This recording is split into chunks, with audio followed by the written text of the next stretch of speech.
আমরা নিজের কাছ থেকে দূর করতে না পারি, হত্যাকাণ্ড না, তারা তার চেয়েও বেশি কিছু শাস্তি চাইলেও পাবো না।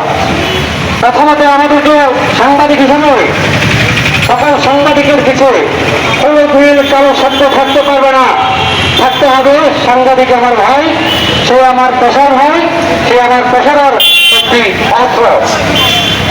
বন্ধুগণ, জাতীয় সাংবাদিক সংস্থা নয়, আমাদের সাথে রয়েছে চট্টগ্রাম সাংবাদিক উন্নয়ন পরিষদ। সংগঠন নয়, আমরা সংগঠনকে কেন্দ্র করে অংশগ্রহণ করি না। আমরা কোনো জায়গায় যদি আমাদের প্রতিপক্ষ যদি আগামী শিকার হয়, তার পক্ষে মানববন্ধনে যেন দাঁড়াতে আমরা প্রস্তাবের চিন্তা করি না। আজকের মানববন্ধনের সিদ্ধান্ত সাংবাদিকদের পক্ষে মানববন্ধন করার সঠিক একটি উদ্দেশ্য নিয়ে এসে মানববন্ধন দাঁড়া করে নিয়ে এসেছে। এটি হচ্ছে উদ্দেশ্য। আমাদের উদ্দেশ্য থাকতে হবে সঠিক।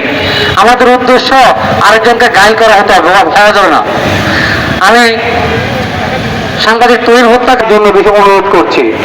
আমি অনুরোধ করছি সরকারকে, মহামান্য সরকার যদি আপনার গতি টিকিয়ে রাখতে চান, আপনি সাংবাদিক সমাজকে টিকিয়ে রাখুন।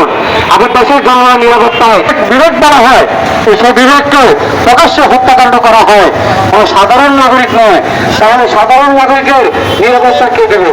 আমাদের সময় এসেছে, যদি বিচার না হয় বোরকা করে চলতে হবে নিজের নিরাপত্তার জন্য। আমি মহামান্য বাংলাদেশের আইন শৃঙ্খলা বাহিনী এবং প্রধান উপদেষ্টার দৃষ্টি আকর্ষণ